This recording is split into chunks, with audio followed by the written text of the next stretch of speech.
Test ক্যারিয়ারের দ্বিতীয় শতকটা পেয়ে গেলেন ওপেনার সাদমান ইসলাম। একেবারে ঝকঝকে দারুণ একটা সেঞ্চুরি, উদযাপনটাও ছিল দেখার মতো। এর আগে 2021 সালে জিম্বাবুয়ের সঙ্গে হারারেতে পেয়েছিলেন একটা সেঞ্চুরি। তারপর লম্বা সময় প্রায় 4 বছরের অপেক্ষার পরে আজকের এই চট্টগ্রামে পেয়ে গেলেন দারুণ একটা সেঞ্চুরি, একে জিম্বাবুয়ে।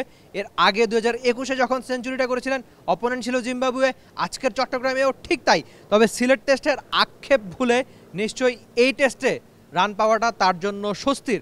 যখন সেঞ্চুরি করলেন ব্যাট উঁচু করে তিনি গ্যালারি বা 10 আর নিজের টিমমেটদের দেখালেন, তারপর সেজদা করলেন যেন এই সেঞ্চুরি অনেক কিছু পাওয়ার এই ওপেনার। তবে কেবলমাত্র ওপেনিং জুটিতে 100, সেটাও লম্বা একটা সময় পর, বা তার ব্যাটের সেঞ্চুরি আপনি নিশ্চয়ই স্বস্তির একটা দিনই বলতে পারবেন একজন সাদমানের জন্য, যিনি তার টেস্ট ক্যারিয়ার শুরু করেছিলেন 76 রানে।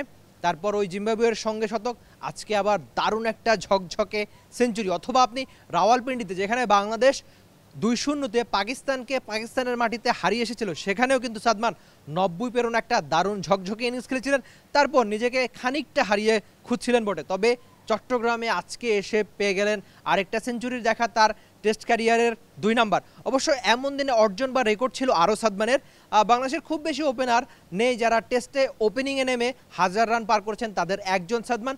এই ওপেনার আজকে চট্টগ্রামে টেস্ট ক্যারিয়ারের 1000 রান পার করেছেন, যেটা অবশ্যই অর্জনের। এর আগে খুব সম্ভবত তামিম ইকবাল খান, জাভেদ ওমর, ইমরুল কায়েস, সাদমান 4 নাম্বার ওপেনার হিসেবে বাংলাদেশিদের মধ্যে টেস্টে 1000 রান পার করলেন। লম্বা একটা সময় পার হয়ে গেছিল, ওই যে ইন্ডিয়ার সঙ্গে বাংলাদেশ যখন এই মাঠে একটা সেঞ্চুরি পার্টনারশিপ করেছিল ওপেনিং জুটে, তারপর 30-এর বেশি ইনিংস হয়েছিল।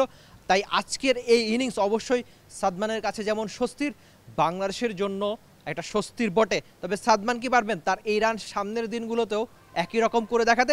আপাতত নিজের টেস্ট ক্যারিয়ারের 2 নাম্বার সেঞ্চুরি অবশ্যই তার এবং বাংলাদেশের জন্য স্বস্তির। আপনি কি এনজয় করছেন সাদমানের এমন একটা innings? Rifat Emil, T Sports, Chattogram. For more updates, subscribe to our YouTube channel and click on the bell icon. Follow us on Facebook and Instagram. Download T Sports app to enjoy exciting games and highlights. Visit tsports.com.